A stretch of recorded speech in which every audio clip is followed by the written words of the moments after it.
Hey, welcome back to the Artie Lange Show. I'm sitting here with the great Gary Owen. A modern day, I don't even know. This is an original person. He gets 3,000 black people to come see him do stand-up. He's a white guy.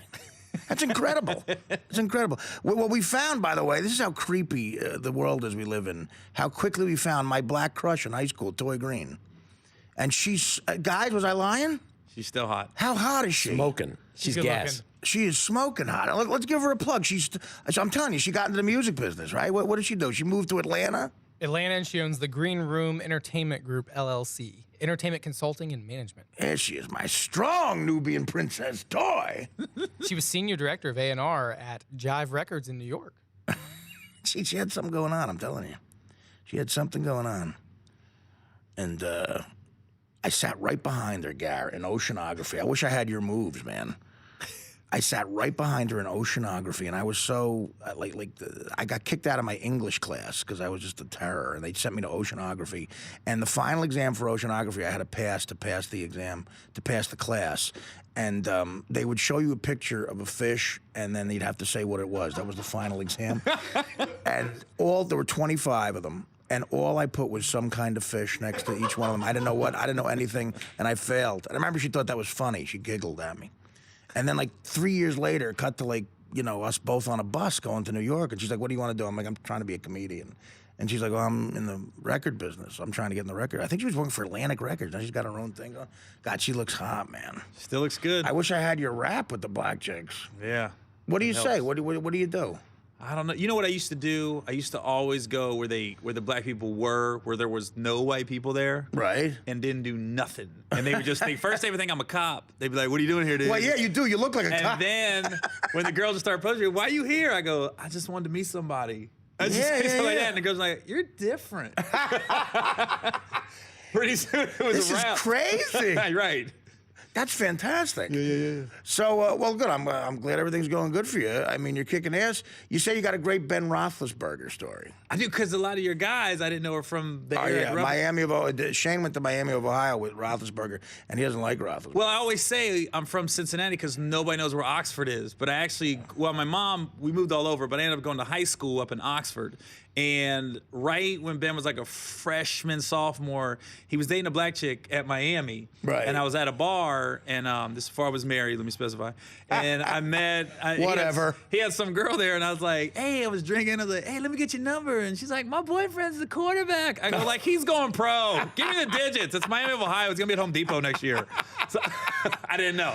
Listen, dude, play the odds. Of course you didn't know. What are the chances a jerk-off boyfriend's going to do anything?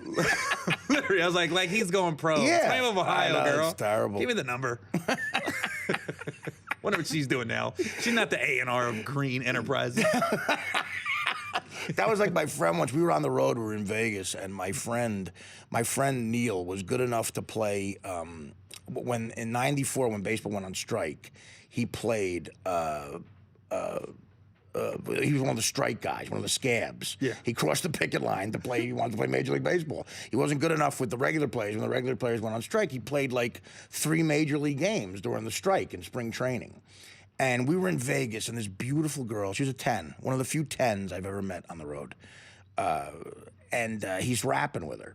And while he's rapping to her, he's using anything he can because she's so stunningly beautiful. And he goes, he said, yeah, I actually played some baseball, some pro baseball. She's like, really?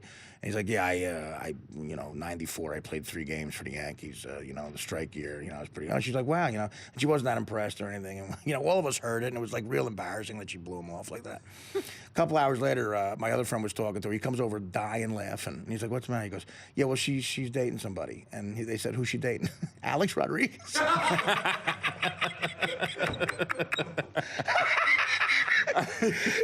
She's dating a modern day Babe Ruth. Right. This guy said, I played 3 games. Yeah, I played 3. As a scab. Yeah. Oh, really? I'm dating the best baseball players ever lived. Yeah, just not impressed with that. No, dude, you got to play the odds with that. See, even like you say, I got to give me the digits and stuff. That's all like that. You speak Ebonics, like hip hop stuff.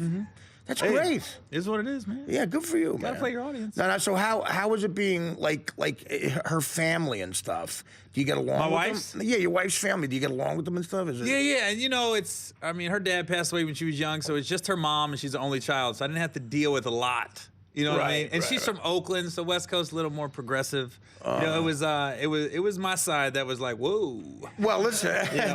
What's funny about it though is I call my dad a story topper. Like he won't let you win a story. Right. So when I told him I'm dating a black girl, my dad wasn't mad. He had to tell me about the one black girl he had sex with. Oh, wow. I couldn't win. He goes, Gary, you ain't the first. Oh, that's great. You ain't the first. And then he had to tell me about this black chick in 1978 at a Doobie Brothers concert that he met and had a one-night stand with.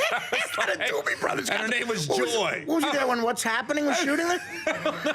He goes, yeah, I'll never forget it, Gary. 1978. Name was Joy. What's a black chick who's a Doobie Brothers fan look like?